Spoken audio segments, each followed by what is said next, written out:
Gracias, diputado presidente, compañeras diputadas, compañeros diputados. El principio de la presunción de inocencia constituye la base de la sana convivencia social y colectiva de cualquier pueblo. Es cierto que su presencia y vigencia no ha sido la misma en todas las épocas ni en todos los países. Sin embargo, su ausencia ha traído graves consecuencias para el ser humano. El propio jurista Ulpiano señala en una de sus tantas recopilaciones que es preferible dejar impune el delito de un culpable que condenar a un inocente. En la época de la Revolución Francesa, en la Declaración de los Derechos del Hombre y del Ciudadano de 1789, se hace referencia a la presunción de inocencia como una fórmula para reivindicar la dignidad de la persona frente al Estado. En su artículo 9 se establece: todo hombre se presume inocente hasta que haya sido declarado culpable. En nuestro país, este principio se incorporó recientemente a nuestro texto constitucional. El 18 de junio de 2008 se publicaron en el Diario Oficial de la Federación reformas constitucionales, las cuales establecen un nuevo sistema de justicia penal en el que se respetan los derechos tanto de la víctima y del ofendido, así como del imputado, partiendo del principio fundamental de la presunción de inocencia. En este nuevo sistema penal, la prisión preventiva solo se puede aplicar en los casos de delincuencia organizada, homicidio doloso, violación, secuestro, delitos cometidos con medios violentos como armas y explosivos, así como delitos graves que determine la ley en contra de la seguridad de la nación, en contra del libre desarrollo de la personalidad y en contra de la salud. Es decir, hacer de la prisión preventiva la excepción y no la regla.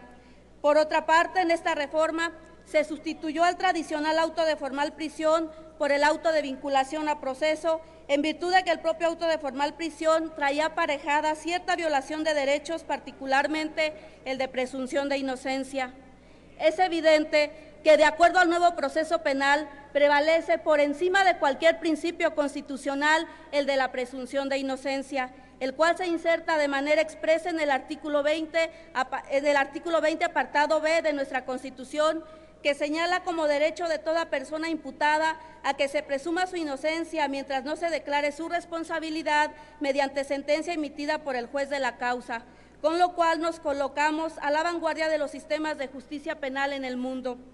Por lo tanto, y congruente con la reforma, proponemos derogar las fracciones segunda y quinta del artículo 38 de la Constitución Federal con la finalidad de armonizar este texto con la reforma constitucional de fecha 18 de junio de 2008, los cuales, de permanecer como actualmente se encuentran, permiten que un número importante de ciudadanos que están sujetos a un proceso por cualquier causa se les suspendan sus derechos ciudadanos, prejuzgando su culpabilidad, situación que es contradictoria con los principios que se encuentran consagrados en los artículos 14, 16 y 20 constitucionales, y que son el de seguridad jurídica, el de legalidad y el de presunción de inocencia, que debe tener todo proceso penal en nuestro país. De igual manera, son contradictorios con los tratados internacionales suscritos y ratificados por el Estado mexicano y que, de acuerdo con la supremacía constitucional prevista en el artículo 133 de la Constitución, también son ley suprema de la Unión. De ahí que la Suprema Corte de Justicia de la Nación se haya pronunciado en contra de presumir la culpabilidad del procesado antes de ser sentenciado. Así, el principio más importante que reconocen los tratados internacionales en materia de derechos humanos es el de presunción de inocencia, establecido en estos instrumentos, unos de carácter directamente vinculante y otros de vía indirecta.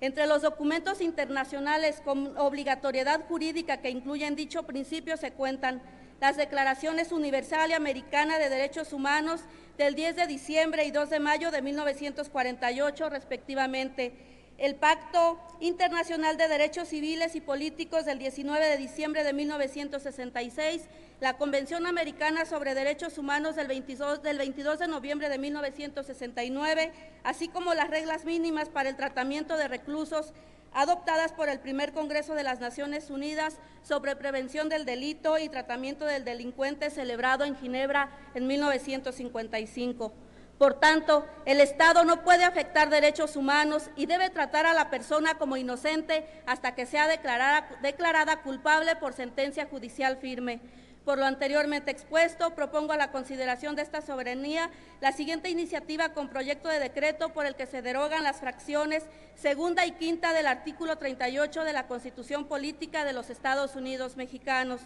Diputado presidente, le solicito se incluya íntegro el contenido de la presente iniciativa en el diario de los debates. Muchas gracias.